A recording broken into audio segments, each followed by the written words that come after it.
Now, when the Department of Homeland Security called us and asked for our help and asked if we had a tool, I had to say no. And it devastated me.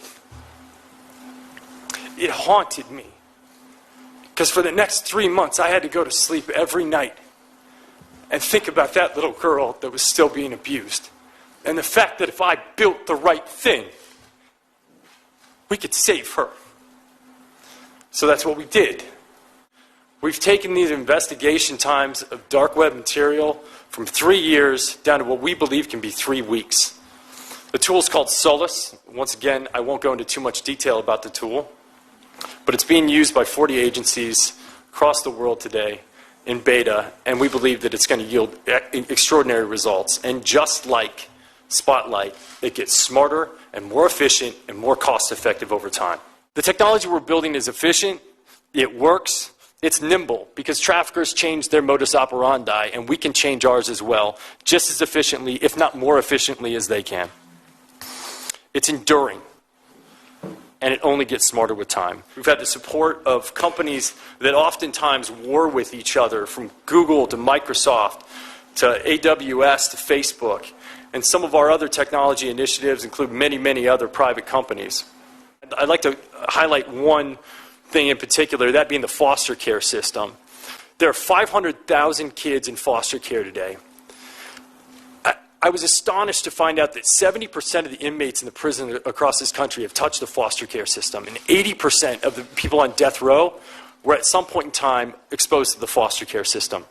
50% of these kids will not graduate high school, and 95% of them will not get a college degree. But the most staggering statistic that I found was that foster care children are 4 times more likely to be exposed to sexual abuse. That's a breeding ground for trafficking. I promise you that's a breeding ground for trafficking. But the reason I looked at foster care is that it's a microcosm. It's a sample set that we have pretty extraordinary data around to date, even though we can't seem to fix it. It's a microcosm for what happens when displacement happens abroad, as the unintended consequences of our actions or inactions in the rest of the world.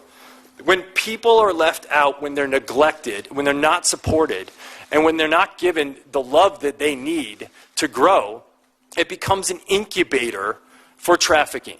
And this refugee crisis, if we want to be serious about ending slavery, we cannot ignore it, and we cannot ignore our support for this issue in that space, because otherwise we're going to deal with it for years to come.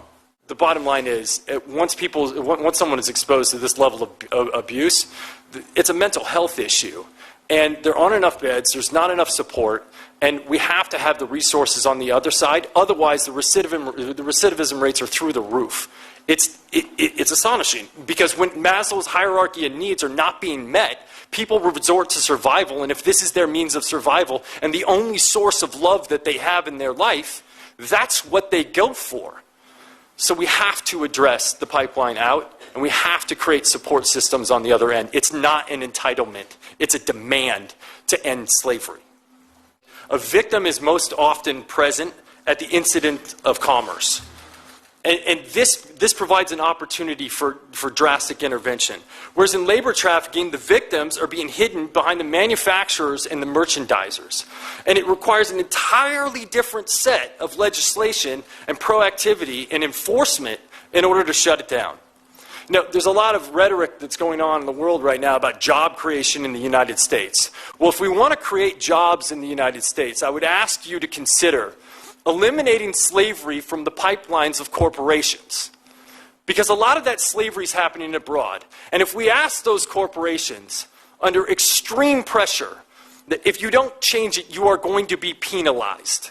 And if you don't clean up that pipeline, it's going to mean trouble.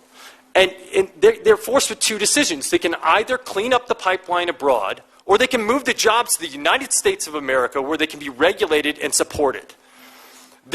Bringing jobs to America can be the consequence of doing the right thing, or it can be the consequence of doing the wrong thing.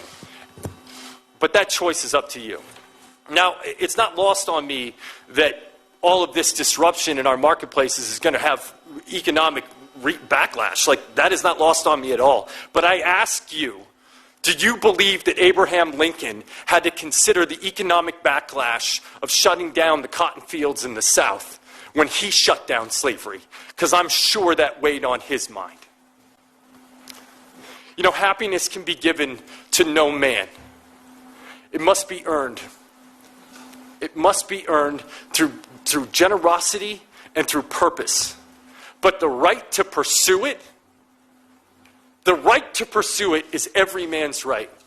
And I beg of you that if you give people the right to pursue it, what you may find in return is happiness for yourself.